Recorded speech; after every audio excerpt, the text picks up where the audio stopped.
Welcome. The main yin postures in this sequence are all symmetrical. There'll be some asymmetrical counterposes, but the long-held yin postures will be symmetrical. We'll start with a yin posture known as Restorative Fish Pose, and we'll need some kind of prop to generate height underneath our torso so that we can lean our head back in this posture. So if you have a yoga bolster, that's great. You'll need that. But if you don't have a yoga bolster, you can make a construction out of other things like blankets or pillows or a combination of both, or use a seat cushion or a couch cushion. We'll also be practicing Dragonfly at the wall. So we'll need some wall space. So you might want to set up your practice area near some wall space or clear some wall space, although you can skip the wall postures and do something else too if you don't have any wall space. So the first, we'll start practice with Restorative Fish Pose, and then Saddle Pose and or modifications of Saddle Pose. We're trying to find our version of Saddle Pose. Dragonfly at the wall, and then Butterfly Pose, Ragdoll Pose, and then finally wide-knee Child's Pose, which I like to call Baby Frog Pose. The theme for class is trying to find our appropriate shape, doing the experiment, the expedition, the exploration, if you will, of finding that place, finding the right stopping point in a posture. This is commonly known in the yoga world as playing your edge.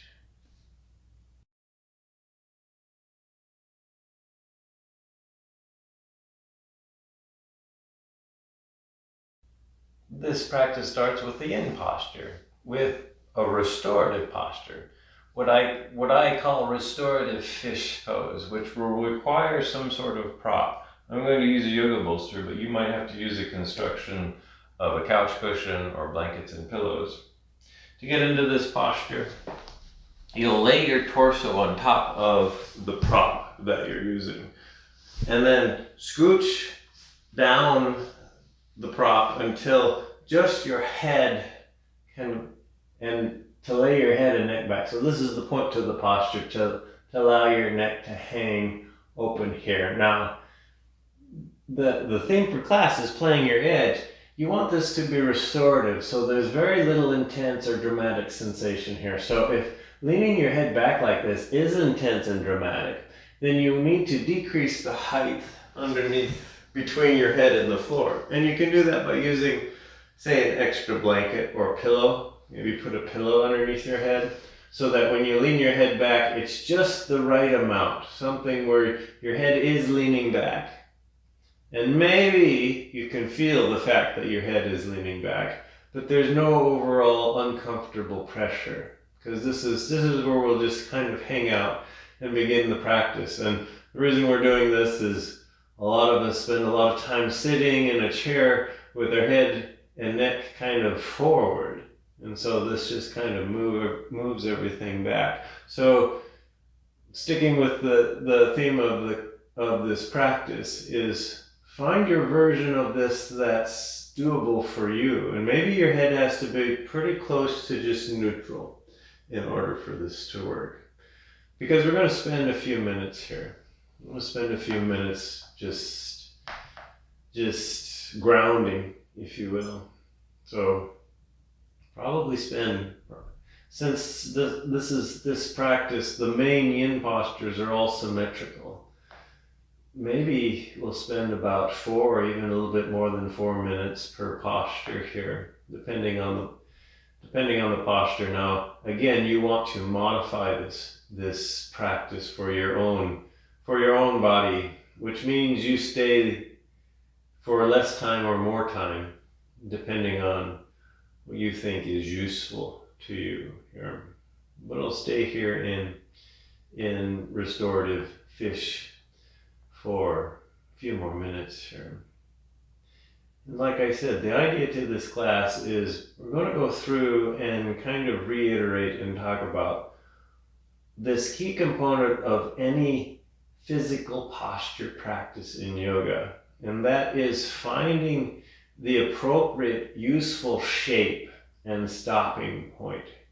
And depending on the type of practice, that shape and those points might be different, and the modifications and the options that we do might also be different here. Like maybe today you just need to sit up in a seated meditation here for the beginning of this practice, because this having your neck back like this is just not going to work, and that's okay here. In fact, I'm always hesitant to talk while I'm practicing this posture, because when my neck is really far forward or far back, I have a hard time speaking, and sometimes I even get a little bit choked up and start coughing here. So I always kind of warn people in a class environment. It's like, okay, I might actually start coughing here a little bit, and that's just me, because that's just the way kind of my neck and everything is constructed here. Otherwise, if I'm just sitting here in silence and just noticing my breath and practicing and breathing, I'm usually okay. But when I'm the person that's instructing the practice, then it can be sometimes a little bit different here. So we've been here for about 3 minutes. We'll stay here for another minute. Notice how you're feeling here. Now again, if this is hurting your neck, then whatever you're doing is too dramatic, and you can come out of the posture, probably the best thing to do. Or if you can modify to some more, maybe do that for these final few breaths, and then just, check in with other parts of your being. Check in from all the way from your head and your neck with what this restorative posture is focusing on, all the way down through your toes, and just check in with a sense of acceptance and gratitude for who you are. This is really helpful in a yin posture, when you can just accept your being with gratitude, no matter what state it's in. So a couple more breaths here in Restorative Fish.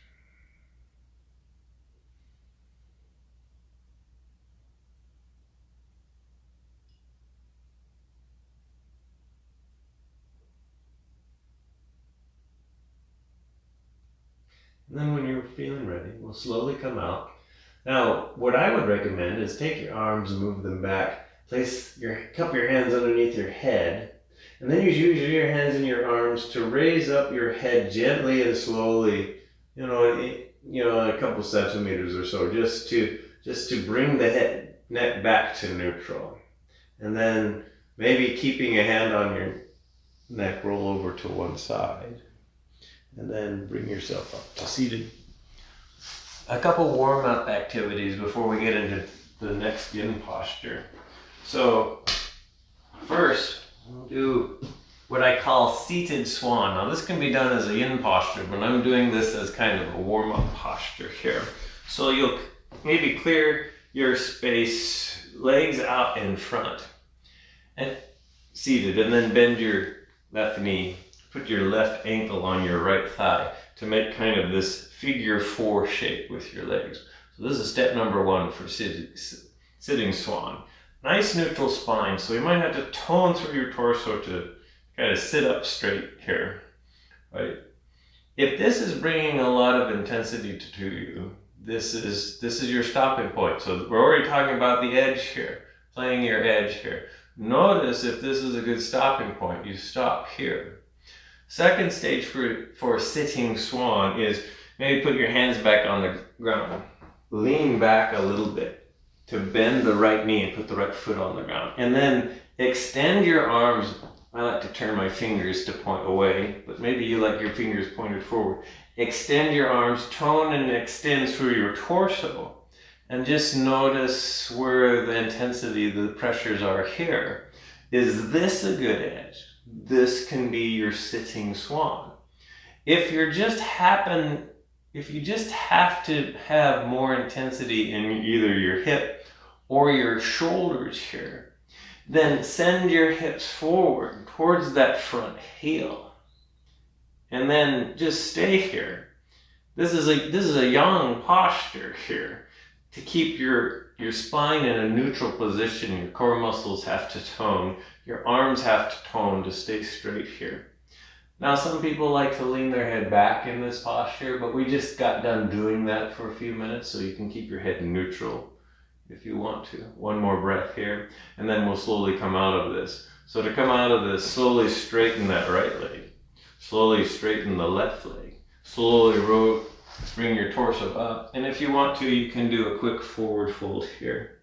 Now when I do this, I tend to inchworm forward, and so I need to move myself back. And we've got another side to do. So seated, legs out in front, bend the right knee out to the side, right ankle on the left thigh to make the opposite figure 4 shape. Take some time to see if this is an appropriate place to stay. In other words, this is playing the edge. Find the edge. This might be your edge, so this is your sitting swan. If you think you can go deeper, hands back on the floor, lean back so you can bend the left knee, put the left foot on the ground here. And then lift up through your torso and through your arms here. And see how this is feeling. For, I would say, a lot of people, this is a good edge here. And then for some people, maybe they need a little bit extra oomph so you can move the hips forward here. And again, depending on what other things you've been doing, you can lean your head back, but like I said, since we got done leaning our head back, maybe just stay here for one more breath. And then same procedure. Release the left leg. Release the right leg. Bring your torso up, and if it feels good to you to do maybe a slight forward fold or caterpillar pose here.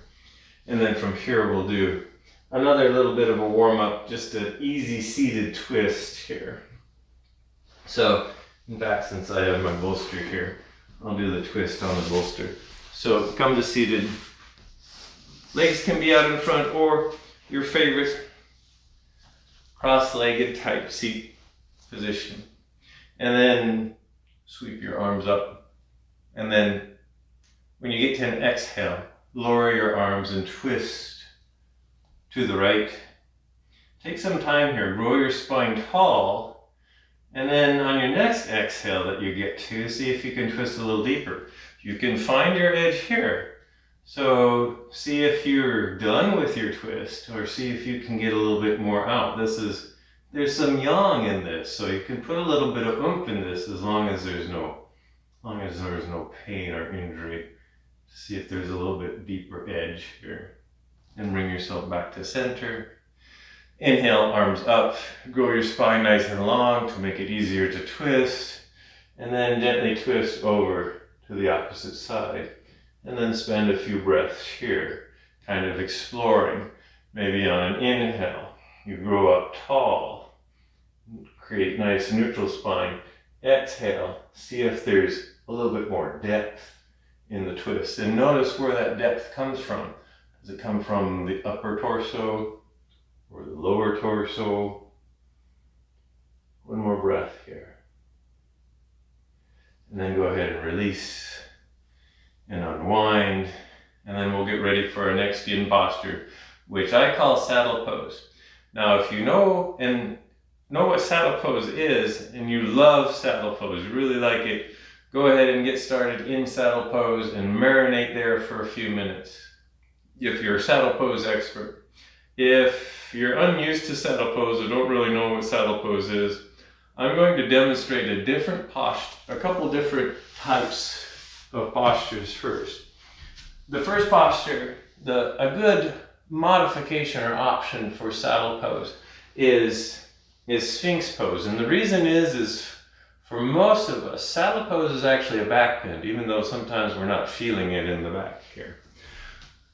So you can start off, if you're new to saddle pose, you can start off with Sphinx pose instead. This is in keeping with our theme of playing our edge. So Sphinx pose tends to be a little bit more accessible to most of us. So here I'm laying on my belly. I got my elbows underneath my shoulders, about shoulder width apart. Legs are extended, comfortably extended. My back is in extension here. And I can either hang my head or I can keep it lifted up here, but I'm relaxing my torso and just letting my body have the shape of the bent back, the back bend or the extended spine here. So this is Sphinx here. And if you're feeling a lot in this, this is where you can stay and marinate for a while here.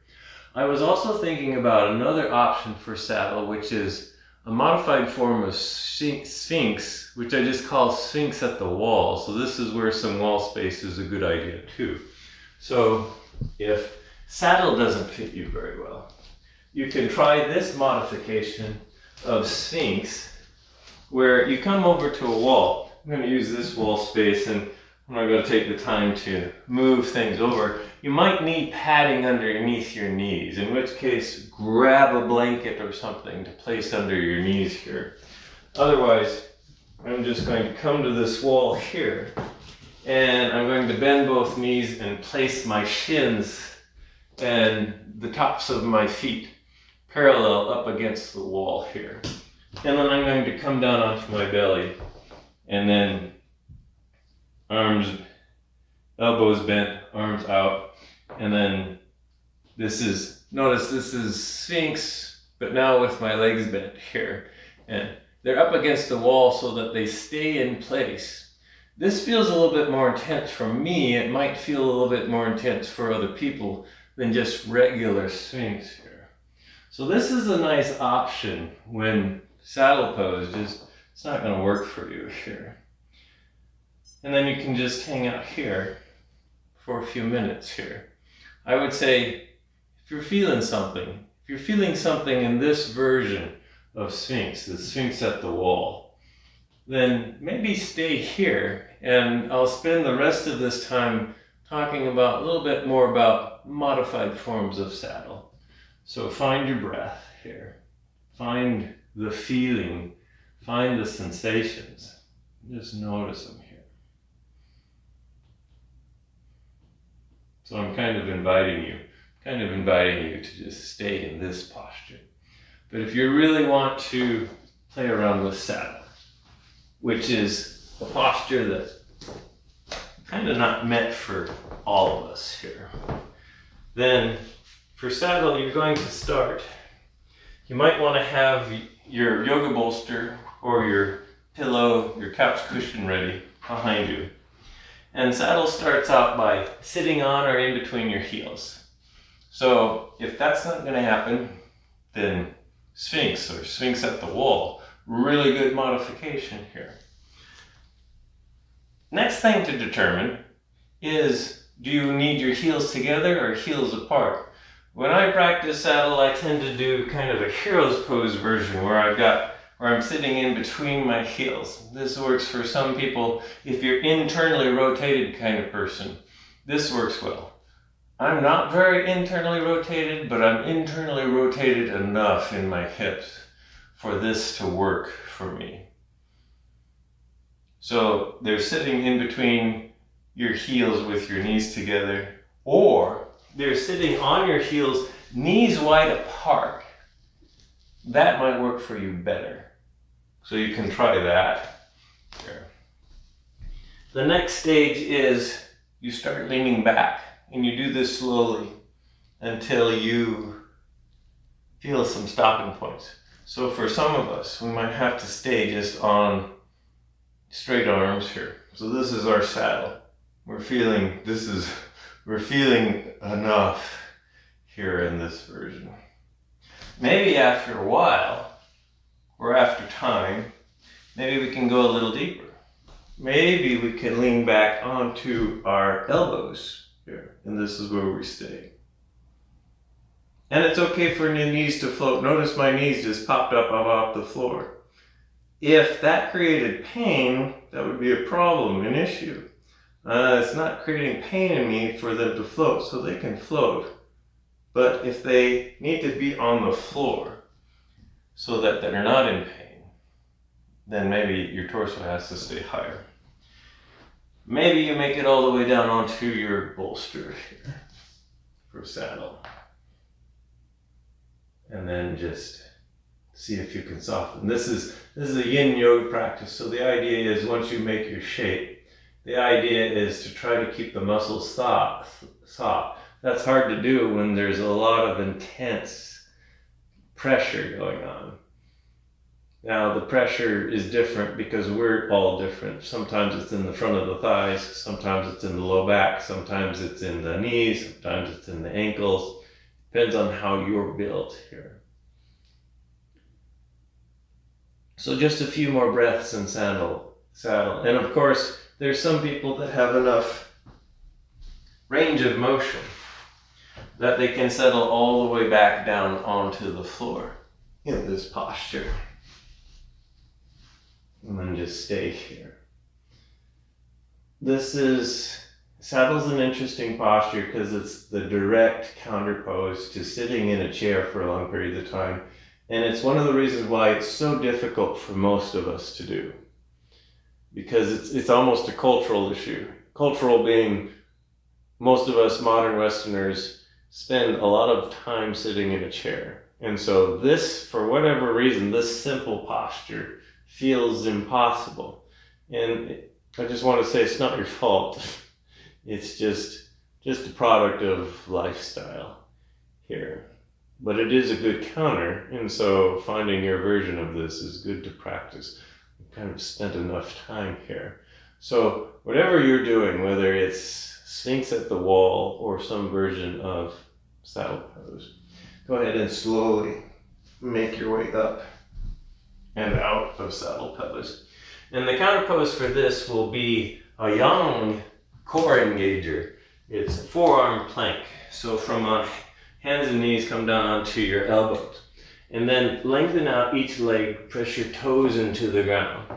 And then kind of engage the muscles in your torso and in your legs, kind of like pressing your heels back here. Just to extend the legs, get the blood flowing back into the legs if you practice saddle for that whole time. Or something else. Again, downward facing dog is a good substitute here. Or any other kind of motion. Maybe it's just some cat and cows here. So we're setting up for the next yin posture. And the next yin posture will be Dragonfly at the wall, which is basically wide-legged posture at the wall here. And I'll use this wall area. You can use a bolster underneath your hips. In this case, I'm just going to use a blanket.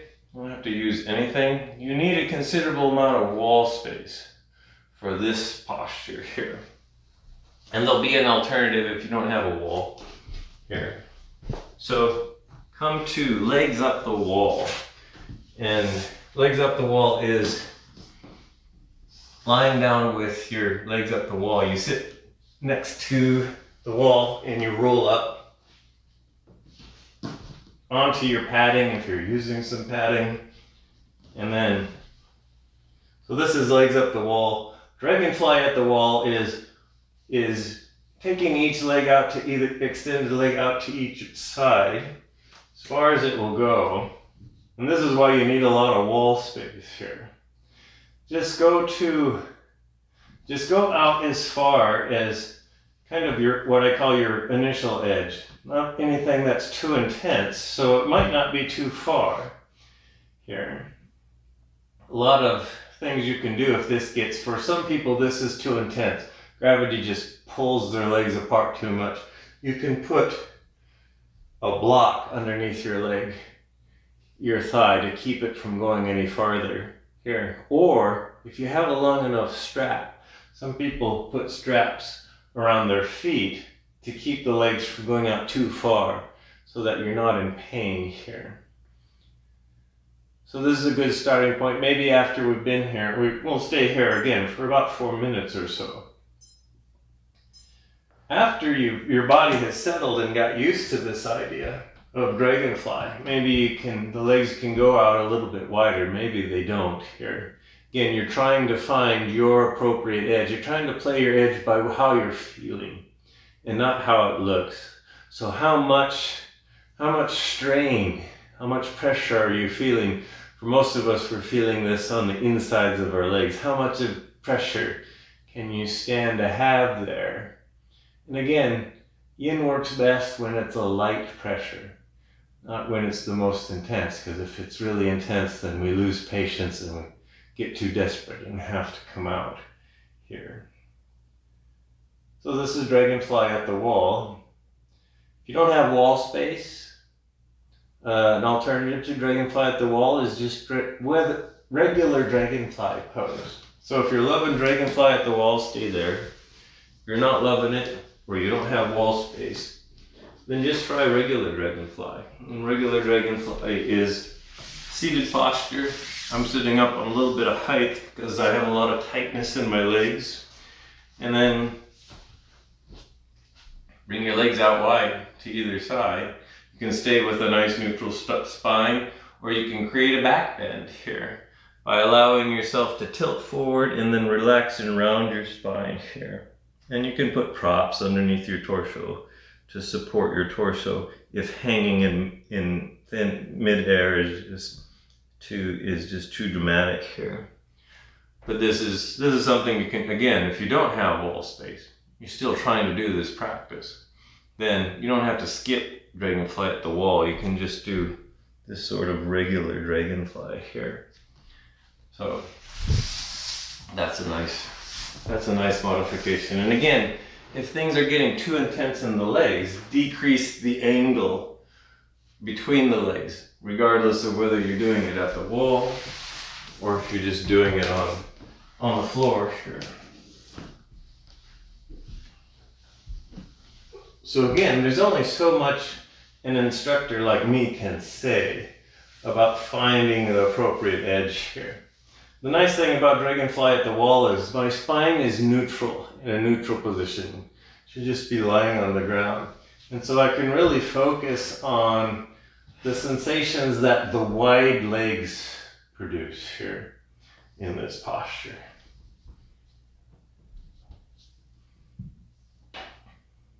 And then decide if it's too much or too little. Again, this goes back to the theme of playing it by trying to figure out, should I go deeper? Should I go less deep? Should I try this option? Should I try this modification? This is yoga practice, is considering and trying all those different things to figure out what exact posture fits your body.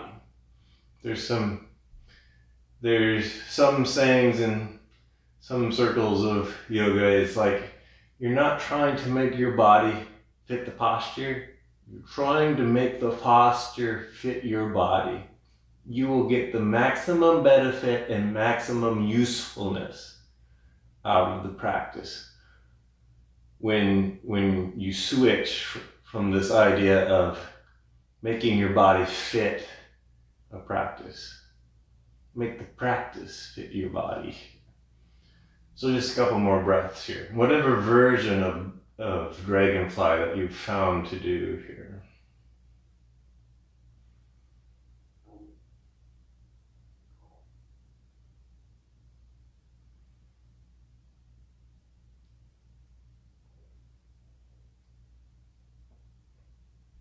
And then when you're ready, if you're doing Dragonfly at the wall, like I'm doing, slowly bend your knees, bring your legs maybe back up to, legs up the wall for a moment. Maybe shake your legs out and do little motions with the feet. Slowly, carefully, roll over to one side. And then bring yourself up to seated. The next yin posture will be butterfly pose. And so I'm going to use this bolster just to show that you can sit up on a prop. You don't need, if you don't feel like you want to sit up on anything, you don't have to. I'm just going to show you that you can here. Actually, maybe I'll sit up from the side here. Sit up in butterfly, make butterfly legs. So legs are extended, bend the knees, put the bottoms of the feet together. Bring the heels in a little bit, but they don't have to come in too far. Knees come out to the side, and if that creates strain in the knees or the legs, take extra props to prop whatever knee is feeling the strain here. And it might be both knees here. And then can stay here with the neutral spine, or part to butterfly is this forward fold. So hinge forward from your hips and then fold forward, relax your torso, let your spine round, come into butterfly. And then since this is yin, we're trying to let the muscles be soft here and let the connective tissue system take over with holding things up. So you might feel that might be an uncomfortable pressure because the muscles are actually relaxed here. And I like butterfly because it's one of these basic postures where kind of wherever you stop, that's where you need to stop. So maybe for some of us, this is our butterfly. And some of us, like me, I kind of ended up here. If you have a lot of mobility or range of motion, maybe your head is resting on your feet somewhere. By the way, a few modifications for butterfly. You can put a block in between your feet. If you have to have space in between your feet, you can do a little bit of an asymmetrical butterfly, one foot in front of the other. If all of a sudden that magically takes care of some kind of pressure point here. Maybe the other thing to do is to just stay here and marinate in butterfly. And slowly over time, the muscles, there'll be silently engaged muscles that'll release. And that will melt you farther forward. Over time, the muscles that are trying to stay engaged, they slowly get tired and they give up. And during the course of a few minutes, what that means is you'll slowly melt farther forward as things continue to soften and relax, and you may notice that. That's the thing I like about butterfly, is noticing things, how things just kind of continue to melt. If I stay here long enough, like if I stayed here for 10 minutes, maybe, just maybe, my head actually might rest on my feet, but I'm not caring about that, because again, that's just what happens here. What I am caring about is spending a useful amount of time in each posture here. Noticing the sensations, maybe occasionally asking myself, is this a useful and appropriate edge? Am I playing my edge usefully? Or am I driving myself too deep? Or am I a little bit too fearful maybe? And I'm not going to a place where I'm feeling anything, because maybe any sensation is labeled as something that's not positive. That's the playing, that's the exploration of this edge. So maybe we'll spend another minute here. So I'll go for another minute. Maybe you're done, so allow yourself to be done. Come out, do some counter work. Again, I've constructed a sequence here just to present for something to try. And that doesn't mean that you actually have to do it. Always give yourself permission to not have to do something. It might prove more useful than always forcing yourself to do something that you really shouldn't be doing. Yeah. That's a part of playing your edge. So maybe just a couple more breaths here.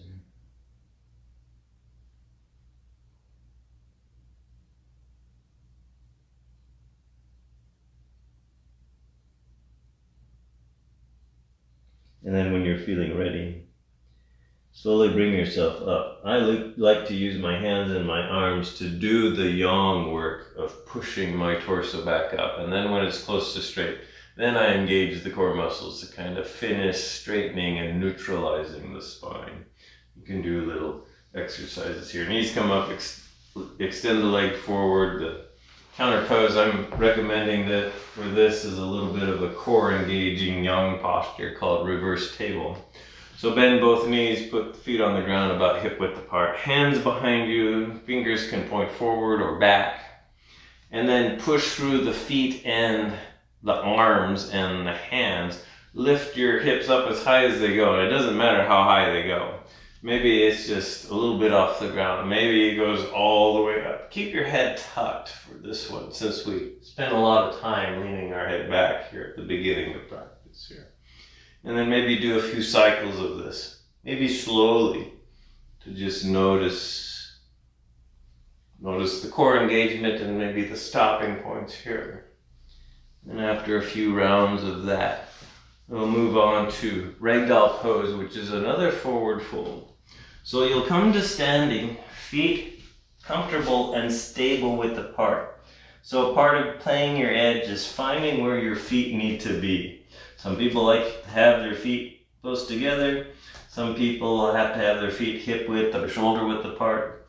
Maybe toes turn slightly out or they turn slightly in. And then knees can be bent if they need to be, to keep too much strain out of the legs. This is primarily a forward fold for the torso. It ends up being sometimes a little bit of a hamstring stretch, but the legs are active here. There has to be some muscle toning going on here to keep you upright here. You can clasp your elbows, or you can just let your arms hang. Head and neck are released, torso is released.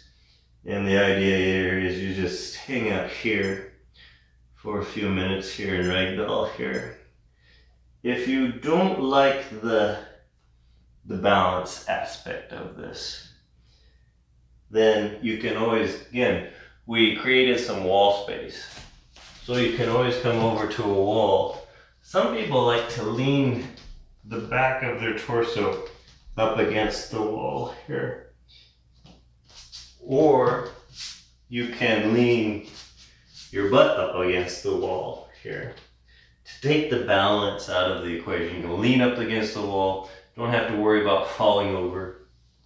And then just do Ragdoll pose this way. So this is another forward fold, just like butterfly. Its orientation to gravity is different. And so it really is a different kind of a forward fold. But same general idea here. I'm just going to hang out here for a couple more minutes or so.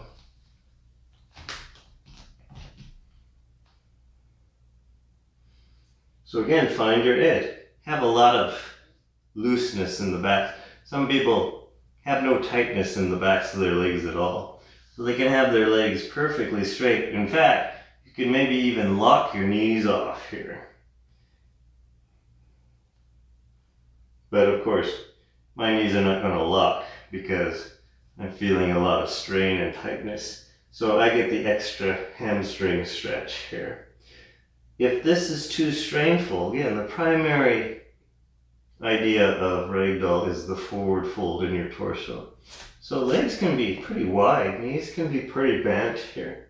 So this is perfectly legit Ragdoll, to have knees bent and have feet out wide here. So again, you're exploring here. Find your version of this pose. And often in a regular yoga class, you're only here for 5 breaths or so. In yin, this becomes a little bit more of an intense posture. If you stay here for longer, we're going to stay here for another minute maybe. Maybe you're done with this after right now. In which case, if you want to come out of this safely, I would say put your hands on the ground, bend your knees, come down into a child's pose, or on all fours here, rather than coming up. If you come up, sometimes you get lightheaded here. So if you're worried about that, then I would say come out of this posture by going down rather than coming up here. So maybe 4 more nice slow breaths here in Ragdoll.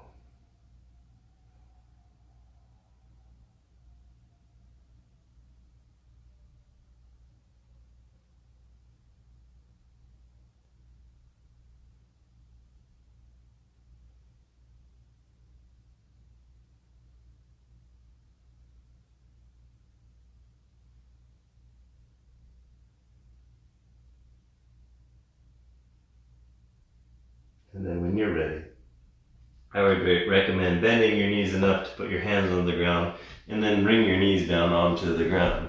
Here, come into a tabletop here. And if you need to work out some kinks, probably cat and cow might feel really good for some people right here, particularly cow.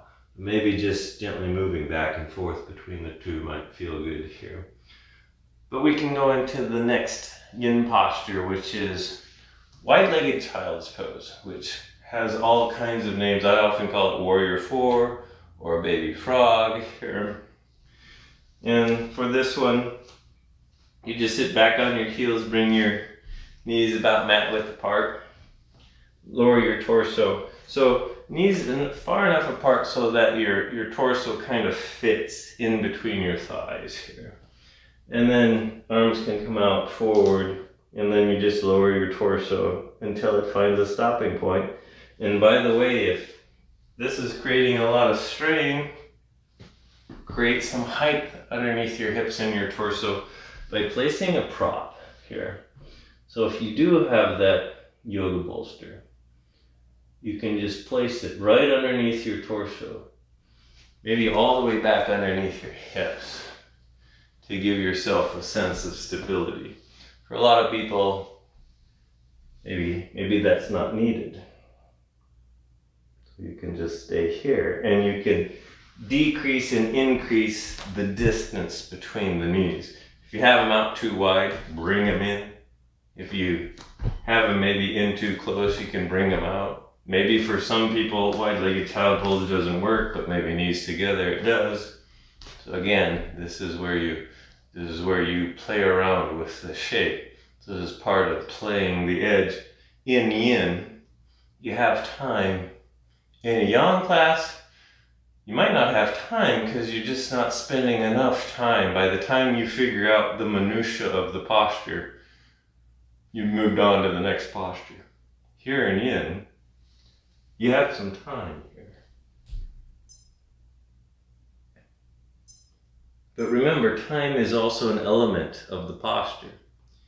You spend less time if you need to. You spend more time if you need to. I'm going to spend a couple more minutes here in this posture.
So about 4 more breaths here in this posture.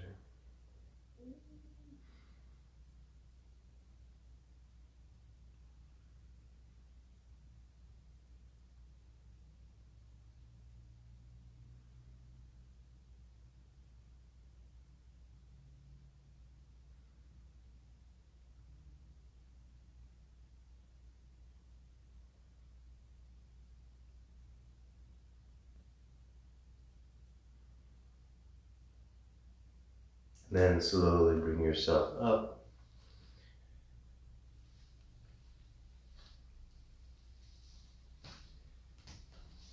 Come to lying on your belly, legs gently extended out behind you. That was the last long-held yin posture before a resting pose, but maybe a little bit of a yang integration. So a few cobra cycles here, a few back bend cycles here. So legs extended out, comfortable width away from each other. Bring your hands in on either side of your shoulders here. Elbows hugged in close here. And then slightly tone through your torso. Use the muscles in the back of your torso to extend your sternum forward and up as far as it goes for you, in a little baby cobra here. So there's no weight in the arms yet here. And then slowly lower yourself back down. Bring yourself back up. And then put some weight in the hands. Use the hands and the arms to maybe press your shoulders up a little bit farther away from the floor. Lower yourself gently back down. And then when you're feeling ready, another cycle to press yourself up into your cobra. So head and neck don't have to look up. They can kind of just stay neutral. So you're kind of looking down on the ground. And lower yourself back down. Maybe one more cycle here. So when you're ready, slowly press yourself up to your version of cobra pose. Maybe you want to do a really deep version, so you keep pressing, but you're not going for pain. You're just going for that appropriate stopping point for you. Then gently lower yourself back down. Bring yourself up. Give yourself permission to practice a little bit of free form yoga. Any kind of movement or wiggling or postures to work out any imbalances that develop during practice. And then come into your version of resting for a few minutes. It might be lying on the floor, your back on the floor, arms and legs extended. It might be legs up the wall. We might be reclined butterfly.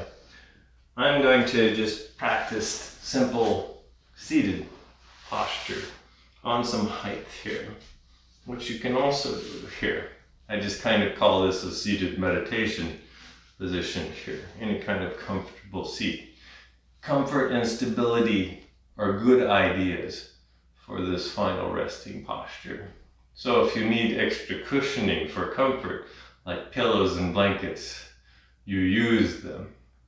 If you need other props or a different position to create more stability and security and safety in a final resting posture, then do enact those things as well here.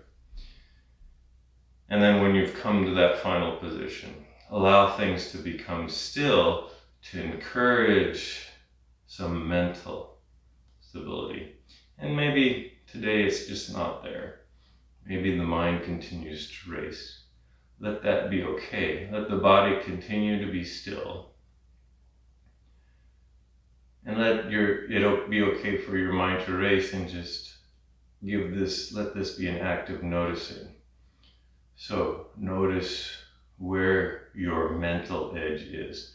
And your mental edge might be a dynamic roller coaster. Or maybe it's soft, feeling soft and still. Just kind of notice the textures, metaphorical textures of the brain, of the mind, of the emotions here. And then see if there's other places where you can cultivate softness. Maybe the jaw can be soft, maybe the tongue, the inside of the mouth, maybe the chin, the skin around the mouth, the nose, the skin around your ears. Maybe soften the muscles around each eye socket. Soften that space in between your eyes. Soften your forehead and your temples. Soften the very crown of your head. Allow your thoughts to just enter and exit, to just rift and flow like clouds in a clear blue sky. Soften down through your neck and your shoulders. Each arm is releasing, so your right arm soft, right hand, right palm, right fingers. Left arm soft, left hand, left palm, left fingers. Allow your rib cage to be soft, your torso to relax, your abdomen released. Hips are soft, thighs relaxed, knees soft, shins, ankles released, tops and bottoms of both feet, toes are soft. See if you can notice the tips of your toes. See if you can notice any energy that might be there. The very tips of your toes, oh so far away from your brain and yet still an essential part of your true self. Clear down there in the tips of your toes. Release, relax, and surrender your body-mind 100%.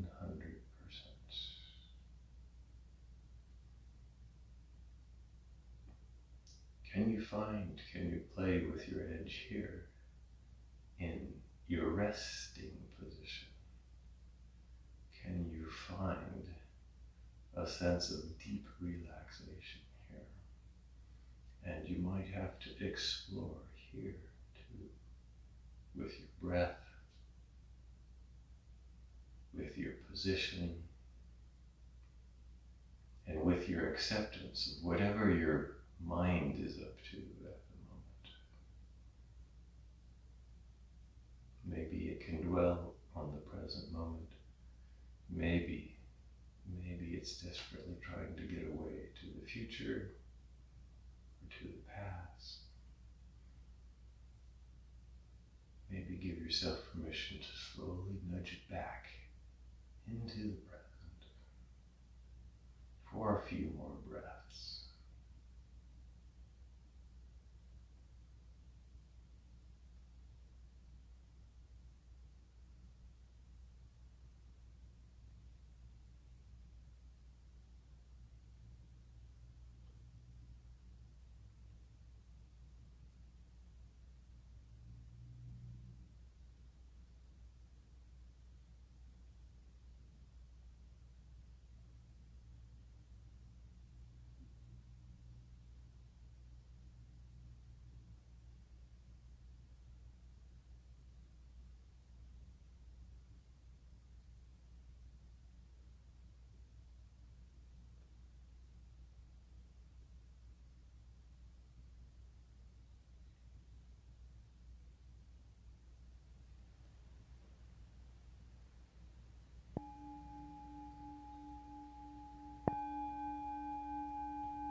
Slowly begin to bring yourself back.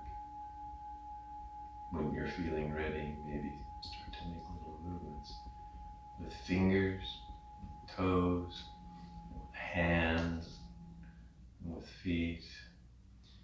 If you're lying on the floor, maybe slowly begin to bend your knees. Slowly begin to roll over onto one side. When you get there, stay there for a moment. Thank yourself for your practice. Cultivate gratitude for your efforts and gratitude for yourself, your unique embodiment in this universe. Because the universe is ecstatically joyful that you are here. And then again, when you're feeling ready, gently bring yourself up to a comfortable seat if you're not already there. And then when you get there, softly bring your hands together in front of heart center. And I'll end this practice with an Om.